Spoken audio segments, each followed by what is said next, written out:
Hello, and welcome to another education webinar from Focus Federal Credit Union. Today I'm joined by Abigail Cabello. She is the Community Development Officer at Focus Federal Credit Union located in Oklahoma City. She received her bachelor's degree from the University of Central Oklahoma with her focus mainly on marketing and professional sales.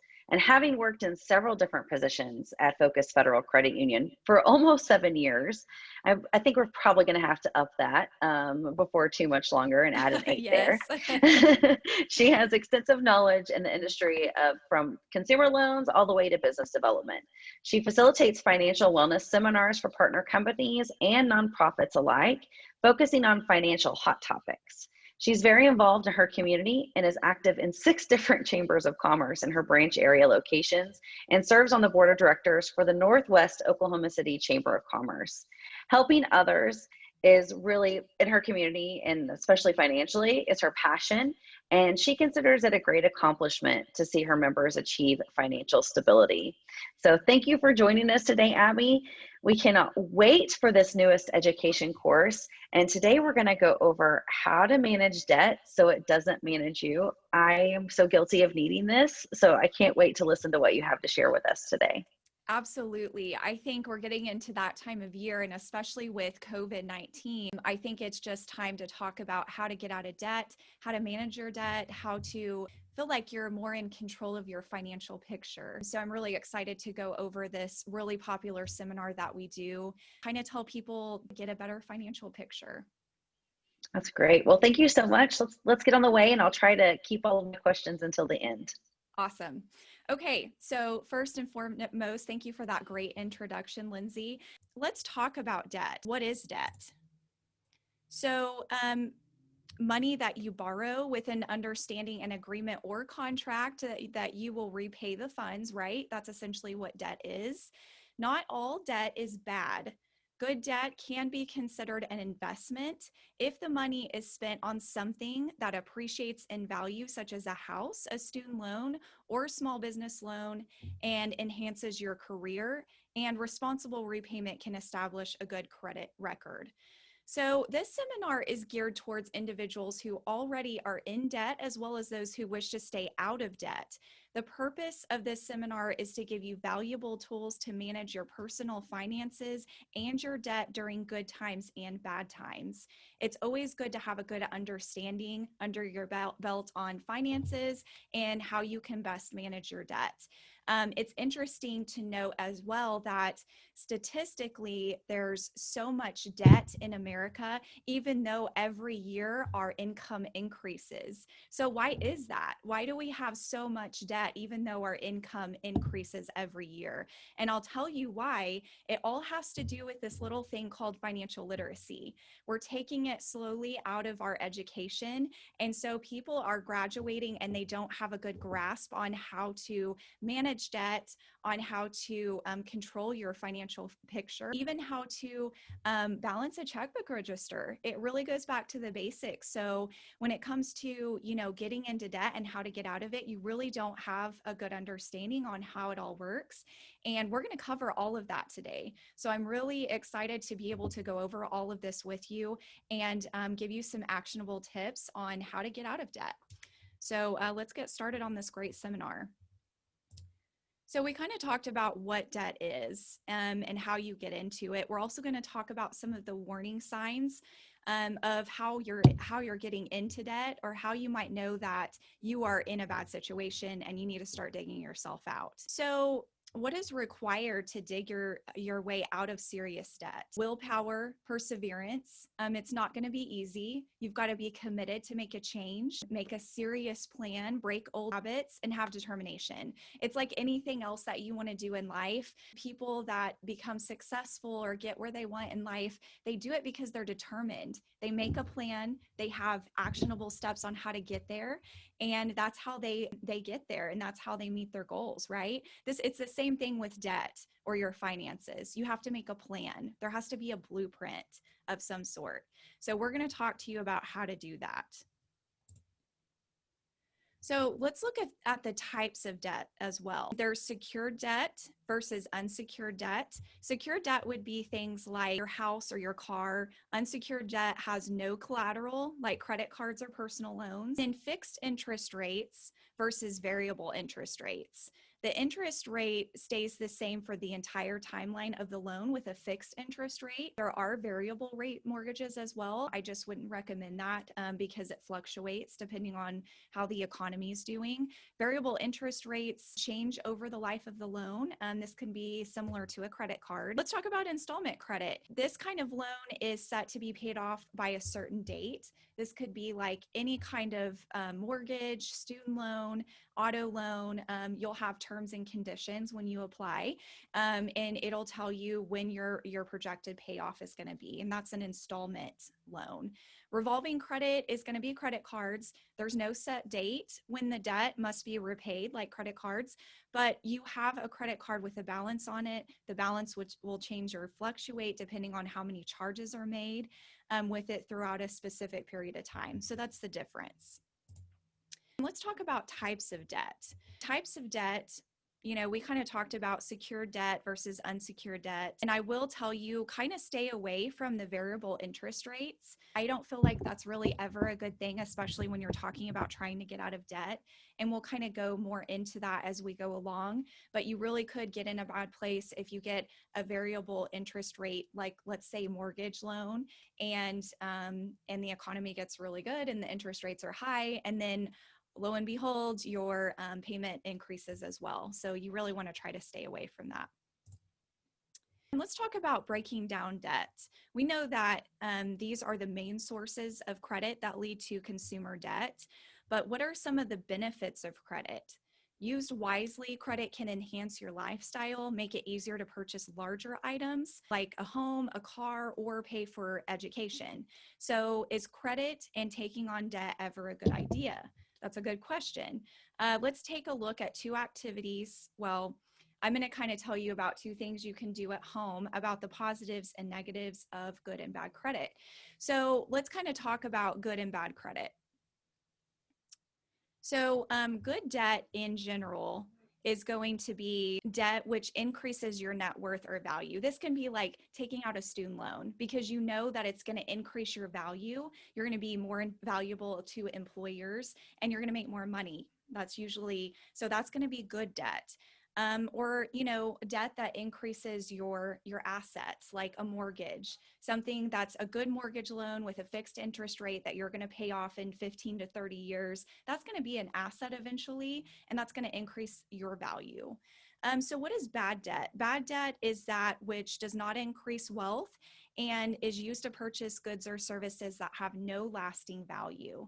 So let's say you take out a personal loan and you pay for something like a vacation and it gets you way into debt. That's never a good idea. I would only pay for vacations with debt that you can pay off really soon, or you have an actual plan to pay off in a short period of time without a lot of interest. So that's going to be the difference there. So though debt can be beneficial in temporarily expanding your income, we need to know that there may be and often are costs that go along with credit debt. On this slide, we can see some of the basic thoughts that need to go into play as you decide whether or not taking on debt is worth it. The first question you must ask is, can I really afford it? That's a really important question. It goes above simply making the monthly payment. You need to consider all other factors as well. Like, what are the opportunity costs? This means, what will I be giving up to make this particular purchase? Is it worth it? Will taking on this debt hinder my ability to meet my other financial obligations? Will it prevent me from saving for my financial future, like retirement? It's important to consider all of these things. The understanding of needs and wants is always critical, and when credit is involved, it is even more important. Creating debt because of want can be a dangerous thing for your financial stability. Like we just talked about, taking out debt for like a vacation or a purchase that you're really not going to see any true value in. That's always going to be a bad thing, especially when you know you're already digging yourself into debt. Let's talk about costs of debt. Up to this point, we have established what credit debt is, the types of credit debt, and the good and bad of it. We know one of the biggest concerns that people have is getting in trouble with credit. Maybe it's using too much, maybe it's irresponsible handling of it. And what are the warning signs of too much debt? So let's go over this little example here on the slide. So it gives you a good example of if you were to take out $20,000 from your credit card, and then it gives an example of, let's say you're making the minimum payment of 2% of the balance each month. It will take you 30 years to pay it off and cost you $50,225 in interest. So $20,000 in purchases will really cost you $70,225. When you see that laid out in paper, it makes you really think. And sometimes you have to give yourself, you have to weigh it out, the pros versus the cons. Is it really worth it? So let's say you are taking out $20,000 for a vacation. Lay it out in interest. What is it going to cost you over a set period of time? And is that cost worth it?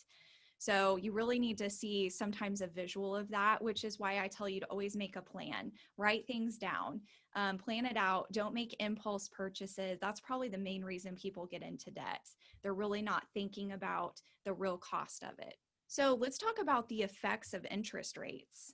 Let's say you borrow $1,000 at 10%. What are you going to pay in interest over time? You're going to pay $126. It's going to take you 29 months to pay off the purchase.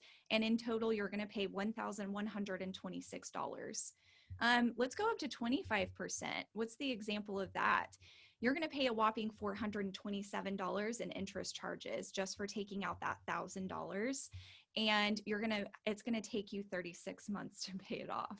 So it's almost half of what you borrowed, you're going to have to pay back in interest. So it's really, sometimes it really is easy to spend $1,000 like that, but how long is it going to take you to pay it off, and is it worth it? You always have to weigh it out and always look at your interest rates.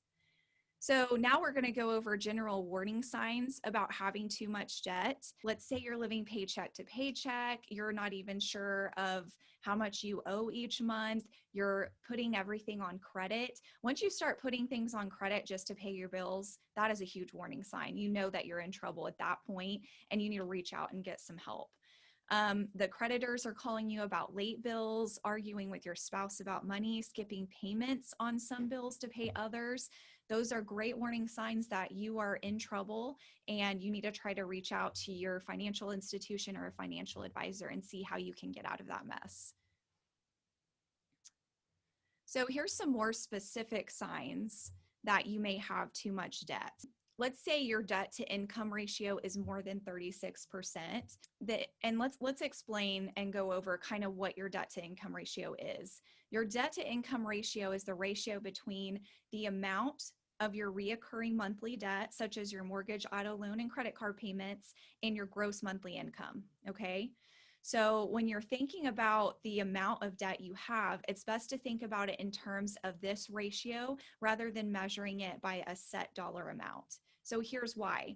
Because of differences in income, $10,000 of credit card debt may be a problem for someone with an annual income of $30,000. However, that same amount of debt may be manageable for someone with an annual income of $90,000, especially if they are actively paying it off and they have a plan.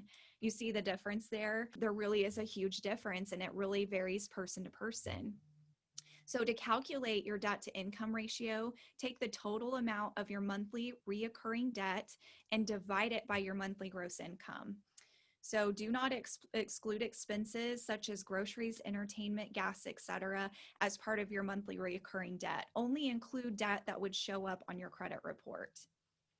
So most lenders will consider you overextended when your debt to income ratio is more than 36%. That's how you know you're could be in a trouble spot. If you're overextended, you may find that you are living paycheck to paycheck or having trouble paying for other things like groceries, gas, and other life expenses. Another way you might know that you're in trouble, and this is why I tell people it's so important to make a budget, because if you make a budget and after paying all your bills, you don't have enough money to eat, you're in trouble. So that's why it's important to lay everything out and know for sure if you're going to have enough money on that next paycheck to pay for everything. Because if not, you might start thinking about, do I need to increase my income? Do I need to start paying, calling creditors and asking if they can reduce my payment amounts? So things like that. That's why you need to really check to see where you are. I call it a financial health check. If you can do this and figure out what your debt to income ratio is, and if it's over that 35 or 36%, then you need to start thinking of ways to decrease your debt. Let's also talk, I kind of skipped over this, but let's talk about credit card balances exceeding 10% of your income. That's a red flag as well. If you earn $50,000, carrying more than $5,000 on a revolving credit card could hamper your ability to respond well to a financial crisis. This isn't terminal in itself, but combined with other warning signs, it tells you that you need to start reducing that balance in a hurry. Incidentally, this is different than having minimum payments exceeding 10% of your income. With minimum payments this high, your total debt would exceed your income. That's just something to keep in mind. That's not an early warning, that's a glaring red sign. So we have a problem if that's your situation. Also, another huge warning sign would be you don't have an emergency fund, right? I don't have one at all. I don't, which means you're digging into your credit cards when you have an emergency, or you're pulling out a loan and then you're just getting yourself into more debt. That's why we have an emergency fund. So how much money you are putting into an emergency fund, it kind of varies person by person, but I usually say $1,000. And the reason for that is $1,000 is usually what? It's usually the amount that you have to pay if you have to file a claim on your insurance, right? It's usually your deductible. So that's why I always say if something were to happen, like we live in Oklahoma, there's a tornado. Well, we never know when that's going to happen and nobody really expects it, but you need a plan for it. So that's the difference. Planning for everything is always smart and it's wise. And that's what keeps you from going into further debt. So let's make a plan and, stick to it. If you have no money set aside for retirement, that's also a red flag. Time is money. The old adage is very, very true. If your money is locked up in making payments on credit purchases because you're in debt, what will you do when you reach a retirement age? You're going to continue working, right? Because you didn't save up for this. It is your responsibility. If you don't dig yourself into debt, your ability to create wealth is so much easier. And that's another thing too, is you can't create wealth if you're in debt forever. So you want to make sure if you have a plan one day to, be retired at a younger age or buy a bigger house, you can't do that when you're in debt. You've got to get out of debt first. That's why it's so important. So we've already talked about this a little bit, but if you're living paycheck to paycheck, that's a huge red flag. And about 72% of Americans are living in this way, which means we have a huge problem here in America. And it goes back to the financial literacy thing. We have a problem because we don't have financial literacy. Credit debt is also has a huge impact on your credit report and score. So we're going to kind of talk about your credit report and how it works, because this is a really important part of rebuilding your life and getting out of debt. So what is a credit report? Your credit report is a record of your bill paying history. Like it or not, if you pay late, that black mark could end up on your credit report, and it could mean the difference between getting good interest rates and getting very costly ones. So can anyone look at your credit report? No, but anyone with a legitimate business interest can look at it. Some examples are potential lenders, insurance companies, landlords, and yes, potential employers. So you may not get that great job if you pay your bills late. That's huge. And that's huge for a lot of people. I think some people might not even move around that much because they know that's their situation and they can't even get a better job because of that. So that's huge. And you need to make sure that you're really keeping a good handle on your debt. So how do you get a copy of your credit report? You can visit annualcreditreport.com for a free credit report every year. And I usually tell you to space that out because you can get it one from each of the 3 credit bureaus, like once a quarter to, space it out. Don't go to freecreditreport.com. That website is deceiving because even though it looks like you're getting information for $1, you're really signing up for a monthly monitoring service. And a lot of these places are like that. So you don't want to add to your debt just because you're trying to get a credit report. There's a lot of different avenues to get a free credit report without having to pay.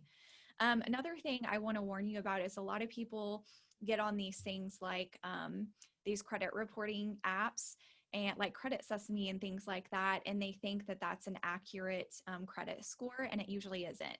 So when you come in to do a loan and you think, oh, I've got a 750 and we pull a 710 or a 720, don't let that surprise you.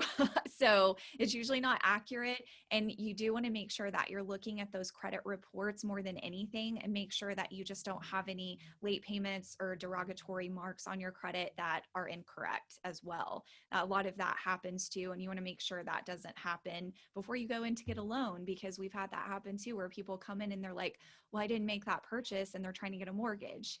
Well, you can't get a mortgage when your credit score drops by 50 points, and it happens. So that's why you need to get a good handle and make sure that your credit report is accurate as well. So what does your credit report say about you? It tells potential creditors and employers whether you have a lot of outstanding loans, how good you are at repaying your debt, and how high your credit limits are. It tells whether you have court judgments against you, such as child support payments or lawsuits, and whether you filed for bankruptcy in the past 7 or 10 years. It has some personal information: your name, address, social security number, date of birth, and jobs you've held. It doesn't include race, religion, or political preference. So how can you improve it? The best way I can tell you to improve it is pay all your bills on time. And we're going to talk about that as well.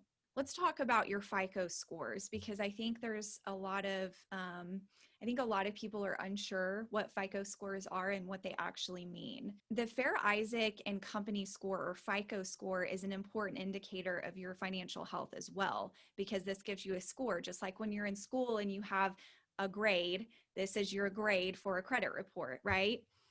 So what is your credit score? Your credit score is a number that represents your credit worthiness. How likely are you to repay your loan? The higher the number, the better. That's what you need to remember. It's really important that you monitor all of this, but I think it's more important that you actually monitor your credit report. It is important every once in a while to check your score and just see where you're at. But if you ever apply for a loan, you can always ask them what your score was and then go from there. So the average FICO credit score is about 693 according to Experian.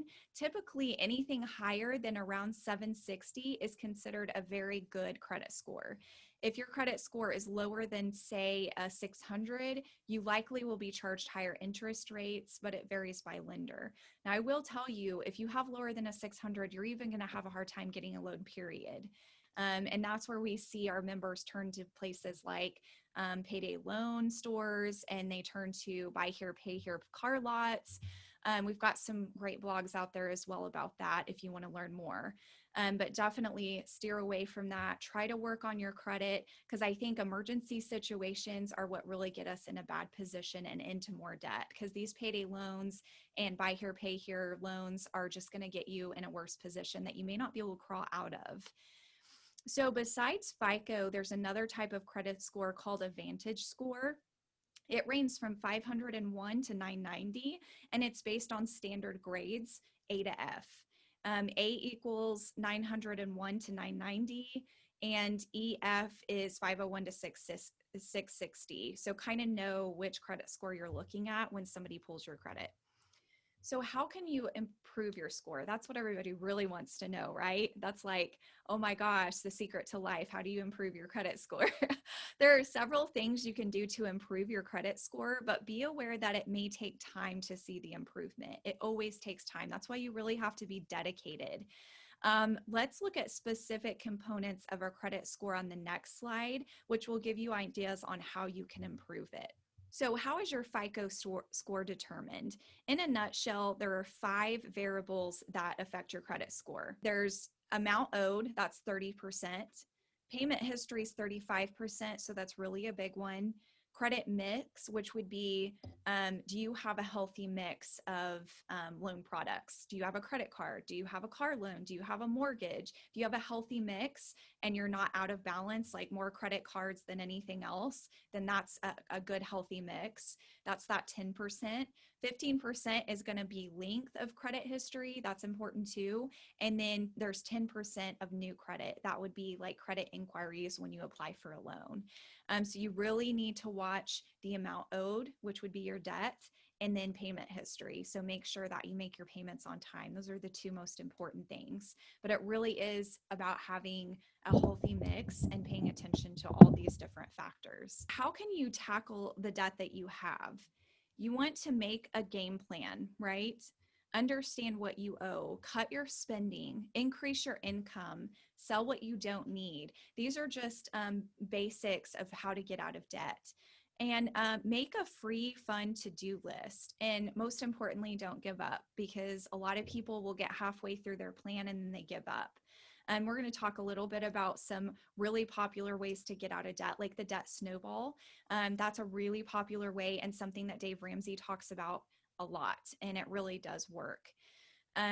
So there are a handful of different strategies and theories about paying down debt. Some believe you should start with the lowest balance, pay it off, and then take whatever you were paying towards that and put it towards your next highest bill. That's called the debt snowball strategy. The idea is that the steady process will build on itself and help you stay motivated to follow through on each bigger debt. So you're making progress, and that's why this one's so popular with people. Because if you start with your highest debt, which really makes more sense because you're paying the debt that has, probably a higher interest rate or you've got more of, it's just going to take you so much longer and you're going to get disheartened and you're going to move on and not stick to it. So that's why the debt snowball is so important.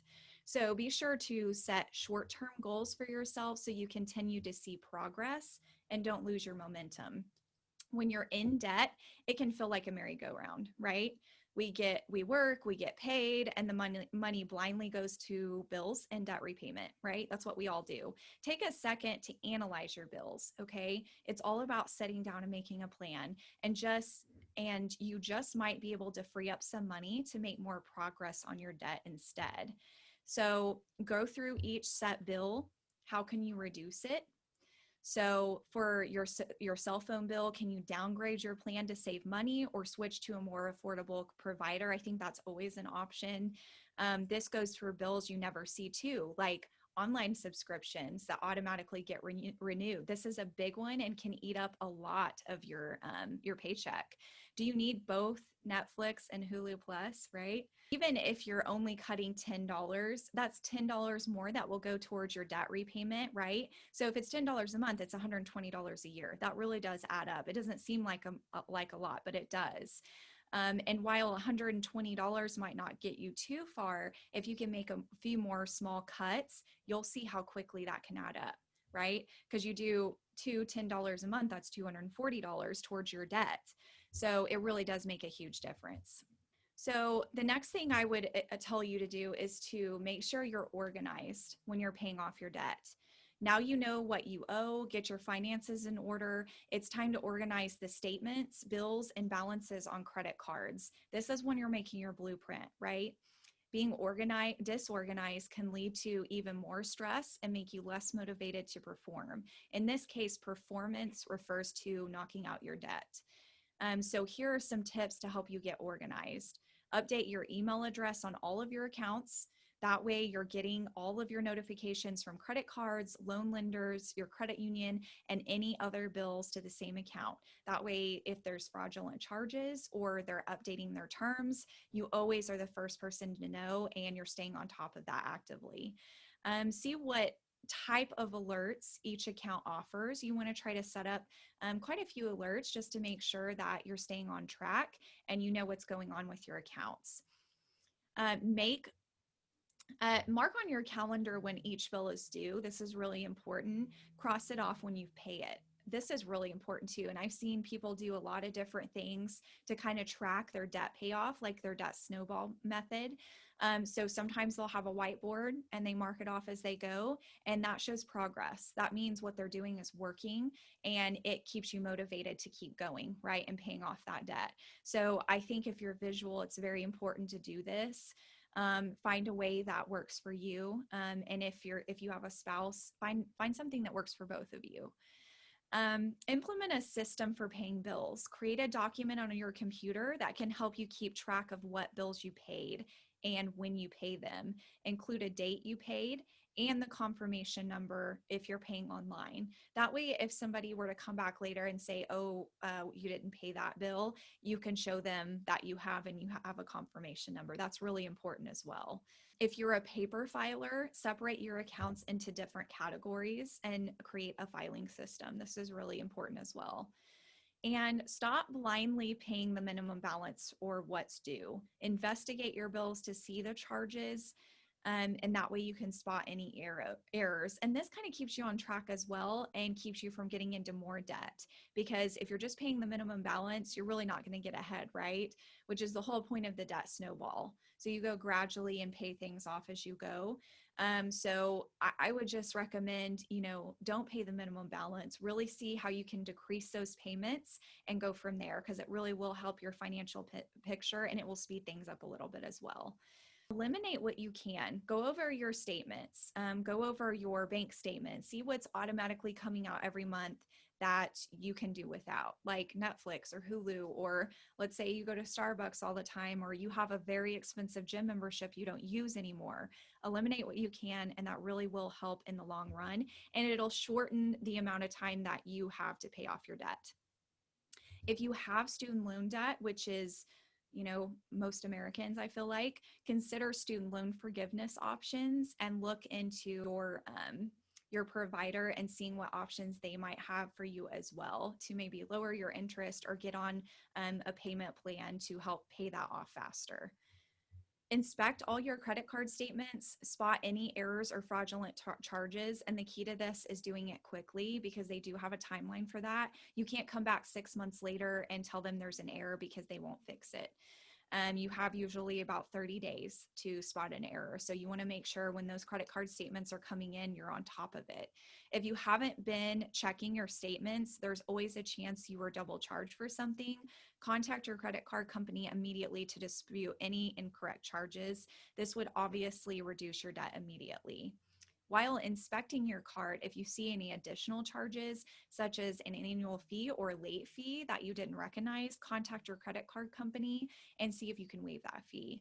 And finally, as you're looking at your statements, do you see any recent purchases you can return? If you just bought new clothes you haven't worn, return them to the store if you're able to get your purchase refunded directly to the card. I think these are very important, especially during the holidays. You're going to have things that you can return. You need to make sure you're checking all of your statements, because there is a lot of fraud during the holidays. We see so much of it.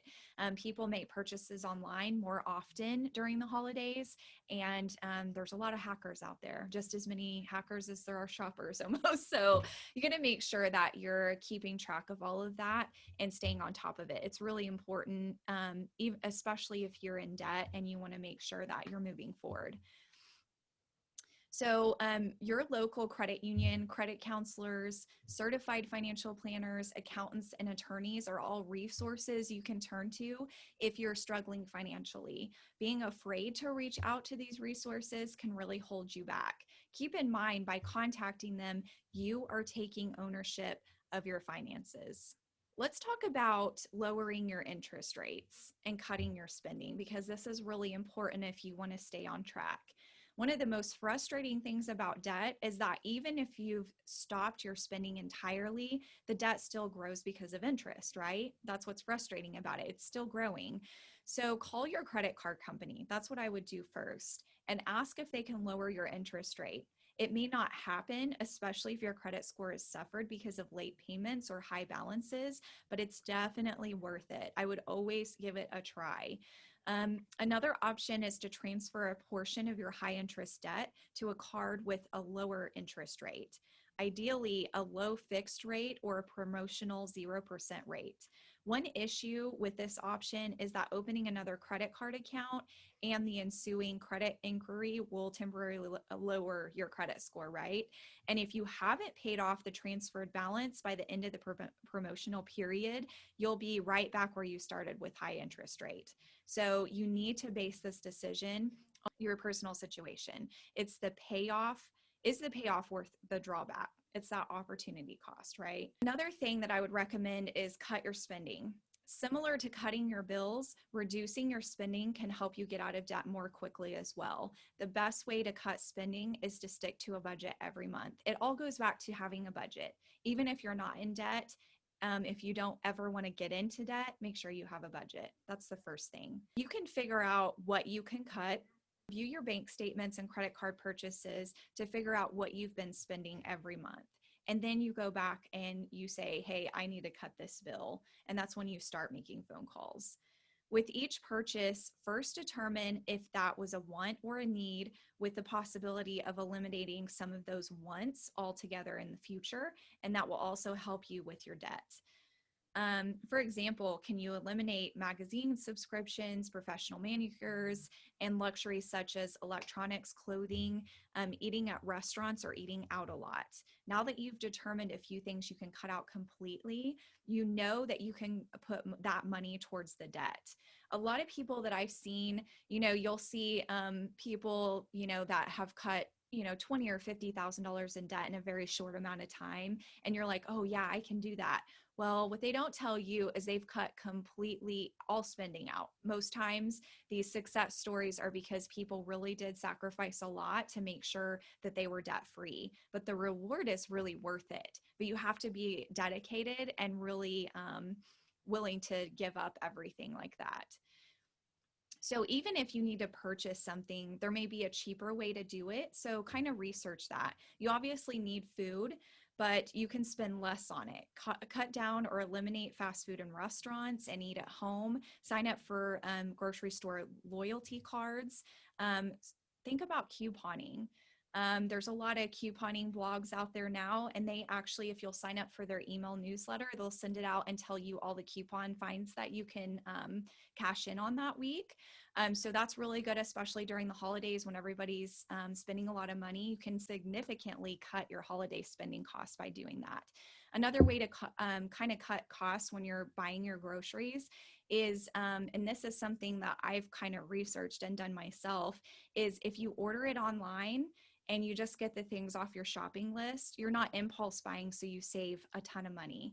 I've done that where I've went by a shopping list and actually gone to the store and done that with the same exact shopping list and done it online, and I saved $70 by doing it online. So it really does work. You do more impulse buying than you even know.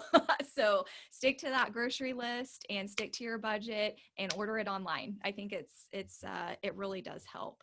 So let's talk about if you're in a situation where, okay, you don't have enough money to pay off your debt. That's your situation. You've cut all your bills, you've called all your credit card companies, you've reduced your interest, and you just like, I don't have enough money. This is when we talk about increasing your income.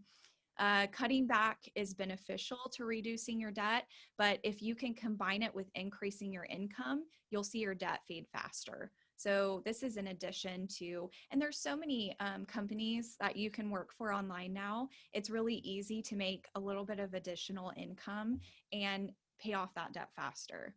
So while getting a job, higher salary is a surefire way to increase your income, it's not something you can actually do this second. However, you can make a game plan to get you there. Update your resume, spruce up your LinkedIn profile, and start your job search. Consider learning on a new skill or certification to increase your chances of getting hired. So another thing to consider is, can you ask for a raise at your current job to help you pay off that debt? If you're paid hourly, are you able to take on extra shifts or work overtime? Offer to take on more responsibility for a pay increase. You can also apply for a part-time job. Working both a full-time and part-time job really can be rough, but I've seen a lot of people do this just to pay off their debt and be debt-free. To make things easier on yourself, first shoot for a part-time position that is near your home or regular job to make your commute easier and cheaper. And better yet, choose a part-time job that you might actually enjoy so it's not so cumbersome. Freelancing is a great idea. Take on some side gigs. Make extra money with a hobby in your spare time. You can sell your crafts on Etsy. That's really popular right now, or at or craft shows. Or if you have an eye for vintage bargains and collectibles, pick up cheap yard sale items and resell them on eBay or Craigslist. That's a great way to do it as well. So let's talk about selling what you don't need. A quick way to eliminate a portion of your debt is to sell items that you don't need anyway. This project is something you can start today to get the debt ball rolling, and quickly wiping out a chunk of high interest balance can give you the emotional jumpstart you need to get started. Take valuable jewelry to a reputable store that buys jewelry or sell it online. Check reviews online and their rating on the Better Business Bureau site to ensure you're getting an appropriate price. Any designer or high-end clothing, shoes, and accessories can be brought to a consignment shop or a secondhand store. List your used textbooks, books, and DVDs on Amazon. Anything else can be sold on eBay, Craigslist, or a weekend yard sale. So make a free and fun to-do list. Paying off debt can be a long, tumultuous process. If you're working more and trying to cut back on restaurants and other entertainment, it can be even more stressful. While it may not directly affect your debt pile, making time to still be social and have fun will improve your quality of life and keep you on track better. Make a list of free or cheap things you can do to relax and have fun with the family. Research when local museums offer free admission days. See what types of free concerts and festivals are happening in your community, and find out what free events businesses may offer, such as a free tour, free tastings, and cooking demonstrations at grocery stores.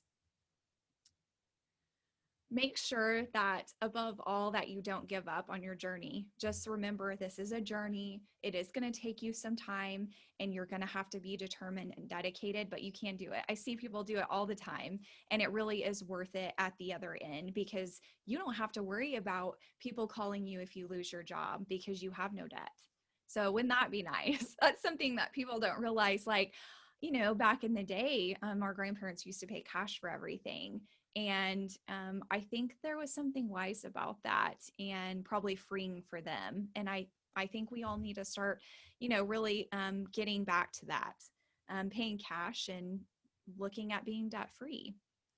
Let's talk about how to avoid the pitfalls. The process of becoming and remaining debt-free is a continuous one. Here are some strategies to make sure once you are gaining momentum towards financial freedom, you won't fall back.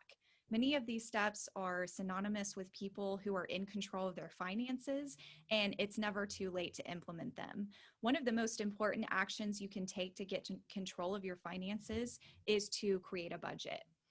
So you want to create a spending plan, set up an emergency fund, plan ahead for periodic expenses. Don't use credit as an extension of your income. If you're using your credit card every month, that might mean that you need more income or you have a problem. Save rather than spend, and make more money if you can increase your income. That does help you when you're paying towards your debt. It all goes back to starting with a budget. So how can you stay out of debt? Set SMART financial goals. I talk about this a lot in my seminars. Before you think about setting goals, review the 5 parts of SMART goals. SMART goals, what it stands for is S stands for being specific. It pinpoints something you want to change to achieve. M is measurable. You can measure or count a SMART goal. Achievable, set goals too high. Setting goals too high can lead to frustration. You want to make sure it's an achievable goal, not something that you can't ever reach or attain. R is rewarding. Reaching the goal should be a reward for your hard work. And T is trackable. Set milestones and schedules for your goals.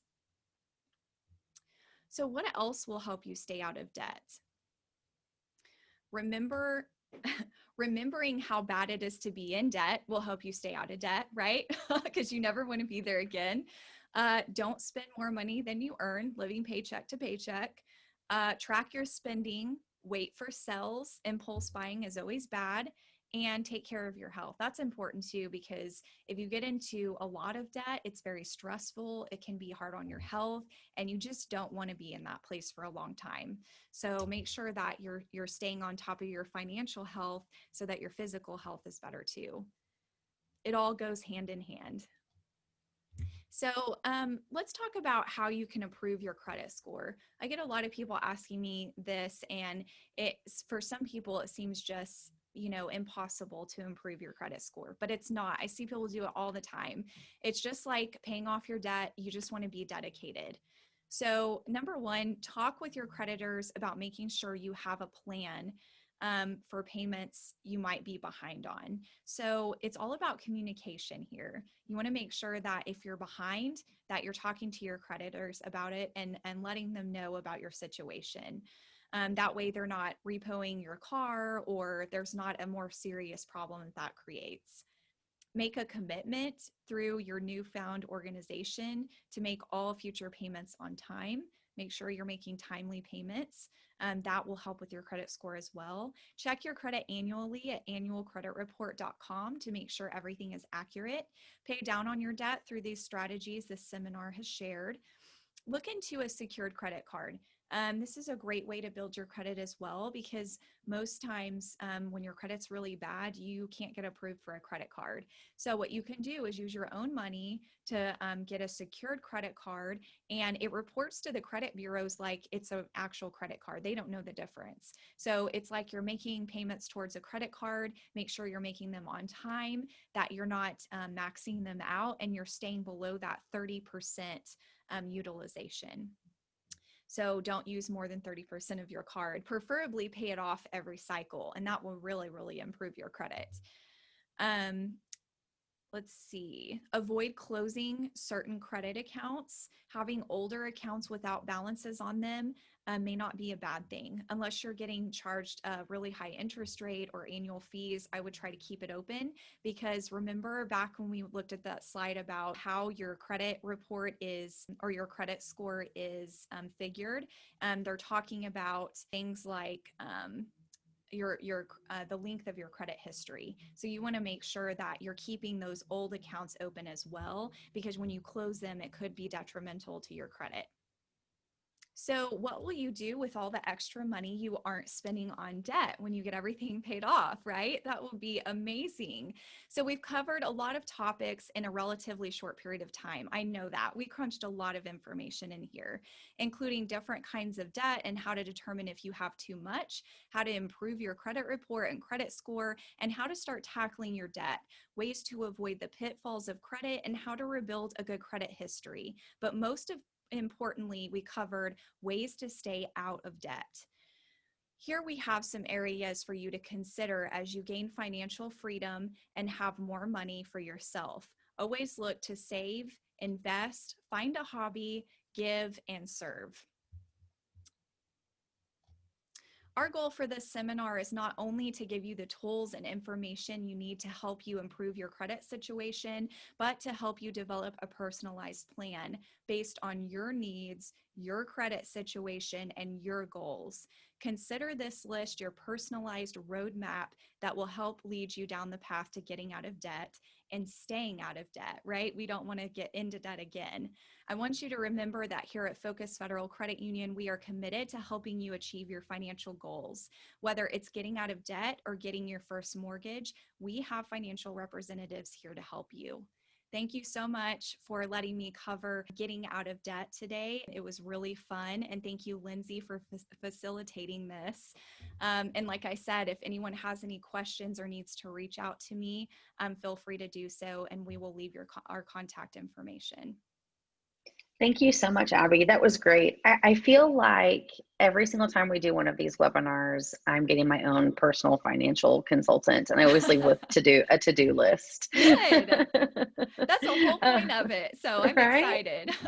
So here's a couple of questions. So if somebody wants to reach out to you now, what is your phone number? What is your email address? Good question. So my phone number is 405-230-1328, and the extension is 1137. And my email address is Cabello with a C at focusfcu.org. Perfect. And you're also on Facebook. Yes. Okay. We're on Facebook at Focus FCU. We're also on Twitter, LinkedIn, and Instagram. Oh, wow. Busy on social media. Yes, we are. We're everywhere. We're Right? also starting a new podcast as well called Money School University. Make sure you catch us there as well. Oh, fabulous. I can't wait to hear that one. Okay, so I have a couple of questions for you. Okay. So one is you're talking about the places to go to get your credit score and places not to go. Tell me again the places to go. Okay, so places to go, annualcreditreport.com is the place you want to go. That's probably one of the only places I recommend. Unfortunately, most of the other places are going to charge you. There are some other options where you can see your credit score for free. I don't feel like they're good credit scores. They're not going to be very accurate, so I wouldn't recommend them. So yeah, annualcreditreport.com. I would not go to some of these more common places. I think the other one was freecreditreport.com, and they sound very similar, Okay. but it's going to charge you a fee. That's a red flag. So Maybe that's why I got confused. annualcreditreport.com, and you can get one free report from each of the 3 credit bureaus once a year. So once every 12 months. Thank you. Okay, and the other thing that really stuck out to me as you were teaching me about financial literacy today is that credit card money is really easy to spend. Yes. And so I think I'm going to print out your slide that showed the interest rate over time and just like remind myself of that. Yes. But also, when we are in that place where we're getting ready to spend the money and you're talking about thinking through that, do you have any advice of like, how do you stop and think through, is this a want? Is this a need? Like, should I actually, like, what do you do? Like, how do you stop yourself right there at that moment? I think that's a really good question. I think it's usually when people start stopping themselves is when they start realizing they have a really bad problem and they're tired of paying down all of this debt, and they get into a really bad situation where they're using credit cards to pay their bills every month, like their utilities, because they don't have enough money. They don't make enough money to pay those. So that's when you get to a place where you're like, is that a need or a want? And I think too, creating a budget is a big part of it, because I've become very detailed as I've gotten, more educated about finances as well, because you learn as you go. Even I learn as I go, so having a budget and being very detailed is really important. Like, I even write down my wants. And do I have enough money? And does that fit into my budget? So this is something I plan for. I don't go impulse buy anymore. What I do is I write it down. And if I didn't put it in my budget, it goes on my next budget if I feel like it's really a need. And yeah, you're going to have some money for the wants. And what I do is I usually get out cash for the wants, and that's my spending money. And those are the things but even the cash I budget for, I have a line item for cash. And so even if it's something like I didn't budget for, I budgeted for the cash. And yes, I do have a little bit of spending money, but I think that's important too, because a lot of people get into trouble because they're doing that impulse buying on their card and they lose track of how much money they're spending, especially during the holidays. That's why I get out cash for my impulse buying. And that way, when I'm out of cash, I'm out of cash, and I don't use my card for that. So that's perfect. Thank you so much. Great advice as always. And thank you for your time today. And like Abby said, everyone, if you want to reach her, you can find her at focusok.com or even focusfcu.org. I think both of those URLs work. You can email her and you can call her, and she can help get you set up and out of debt. So thank you again, Abby. Thank you so much. It was my pleasure.